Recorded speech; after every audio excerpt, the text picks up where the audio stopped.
$85,000 a year, $3,200 in the bank. That's everything I have. I never cleared 62.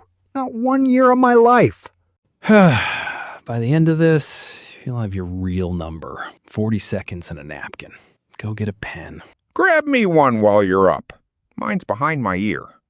Okay, left side, everything I own. No, hang on, I can't do this yet. You've got $1.1 million. He bought a house for $32,000 in 1978. $32,000 on an electrician's wage in Toledo with your grandmother, a kid, and one car between us. And I'm a marketing manager in Austin, paying $2,200 a month for an apartment with a climbing wall I've used once. Your dollar and my dollar are not the same animal. You keep doing the math like they are. Maybe so, but you're arguing about the era. I asked you about your number. Nobody knows their number.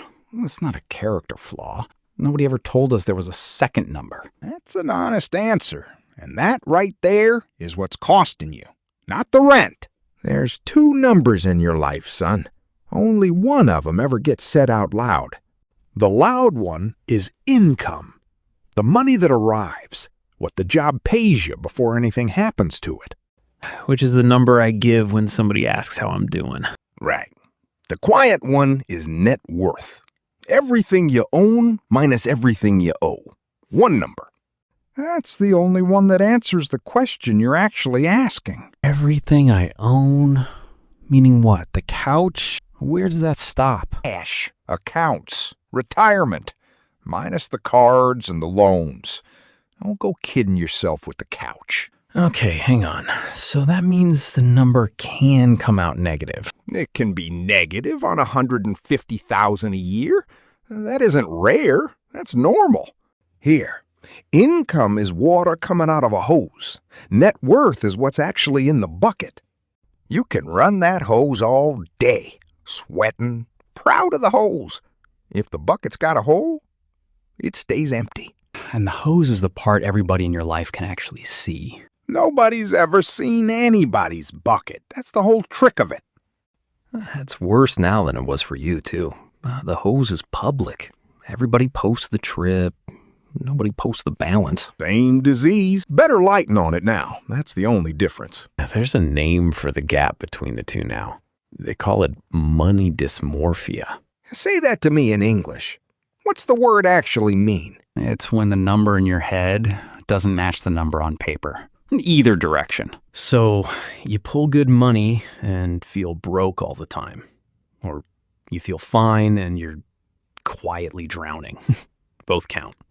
Half the men I worked with were the second one. New truck, boat, not a dime standing behind any of it. Then how did you know which one you were? Because I looked. Once a month, one line in a notebook. Took longer to find the notebook than to write the line. That's the whole technology. A notebook and a pen. You watch the bucket instead of the hose. That's it. All right, napkin. Left side is everything you own. Right side is everything you owe. And move the mug first. That's your grandmother's table, and she can spot a ring from the driveway. Sorry. $3,200 in savings, $400 in the investing app. $1,100 in the 401k. That's the retirement account through my job. Write it down. What's the left side add to? $4,700. Now the right side, and don't leave anything off it. Oh, $8,000 on the credit card. At about 24%. Do the subtraction. Out loud. Negative $3,300 on $85,000 a year. Now you know it.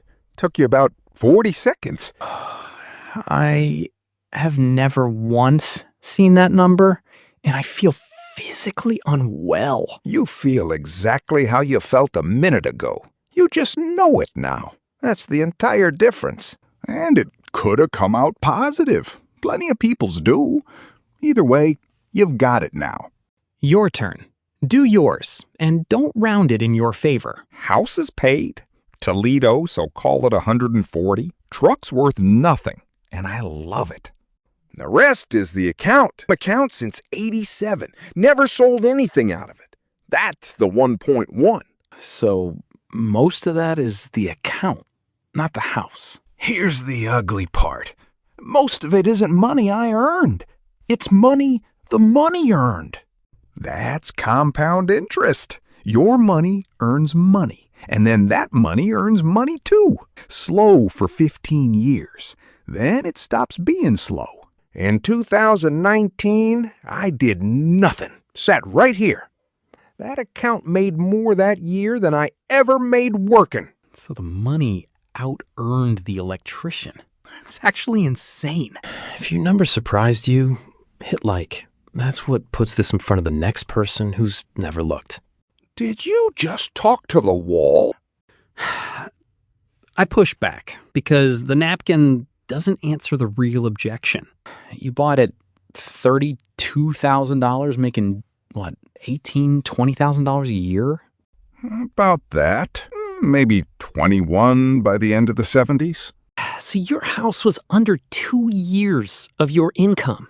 Mine would be closer to 6. That's not me being undisciplined. That's a different game. You're right. And I'm not going to try and talk you out of it. That's it? You just handed me that one? Houses, school, health insurance. Those 3 ran off ahead of wages. That's not your fault. This is where people slide past. All of that explains why your number is hard to move. But not what it is. Not what it is. 2 different arguments, and only one of them you can do anything about this month. That's annoyingly fair. And I'd like the record to show I hate it. It was never about being clever with money. I wasn't clever. I was ugly about it. Ugly about it?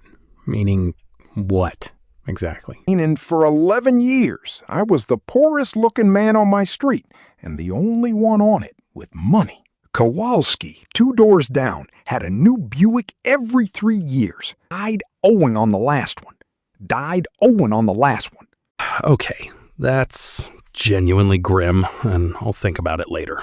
That's the neighborhood. Everybody's watching the driveway. Nobody's read anybody's statement. What's the thing you did back then that you still wouldn't say out loud at a party? 78.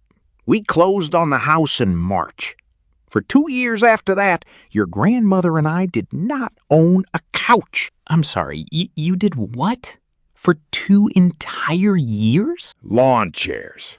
2 aluminum lawn chairs in the living room, facing the television, on the carpet. In your own house that you owned. Every dollar that wasn't food or the light bill went at that mortgage. I was mean about it. And her mother came up from Dayton for Thanksgiving, walked into that living room, looked around, and cried. She thought I couldn't provide for her daughter. Oh my God. In front of the whole table? House was paid off in '90. 12 years. I don't know that I'd defend those lawn chairs. I'd do it again, and I'm still not sure it was right. Your turn. Where'd the $8,000 come from? Honestly, nothing. That's the worst part. There's no store. $1,200 on a coffee subscription over about a year and a half. Don't laugh. I'm not laughing at that. Keep going. What else? Delivery, probably $2,000 last year. And a bachelor party in Nashville I couldn't afford and did not enjoy. And a pile of $100 nights I couldn't describe to you right now if you paid me. Nobody goes broke on one big mistake. They go broke on 400 small ones nobody remembers. So Monday morning, realistically, what actually changes for me? I'm not going to tell you what to buy. I'm not that guy. 3 things I'd be thinking about. Not one of them costs anything. 1, know the number. Once a month, 1 line. Just so it stops being a rumor. The notebook. That's the whole first thing. A notebook. A number that gets looked at starts moving.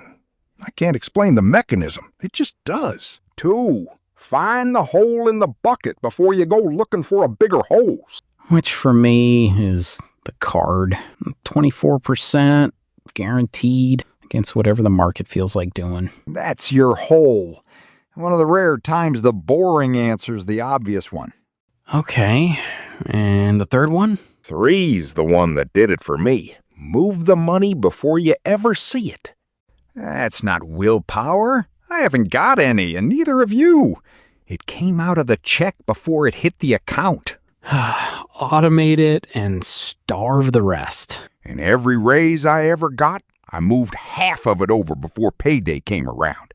Because otherwise the raise quietly disappears into the apartment and the delivery. There's a name for that one too, isn't there? Lifestyle creep. The raise lands, the spending eats it, and you end up in the same spot with a nicer version of everything. Nicer version of everything. That's exactly the thing.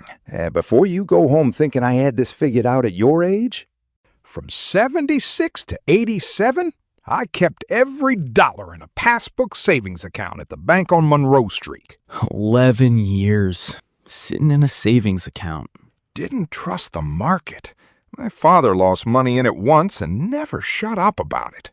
I was 34 before I bought my first share of anything. And that's not patience, son. That's fear that happened to look like patience. 11 years of being careful about exactly the wrong thing. Have you ever run the numbers on what those 11 years cost you? Once, around 96. I'm not going to say it out loud, and you can't make me. First time I've heard you dodge a number. Everybody's got one number they dodge. That one there's mine. Nobody ever got rich out loud. That's the homework, and it's 40 seconds long. Own minus O, one line. That's your real number. Next, Pops takes apart why the starter house you've been saving for got bought by somebody who's never going to live in it. Well, subscribe so you see that one coming before you sign anything.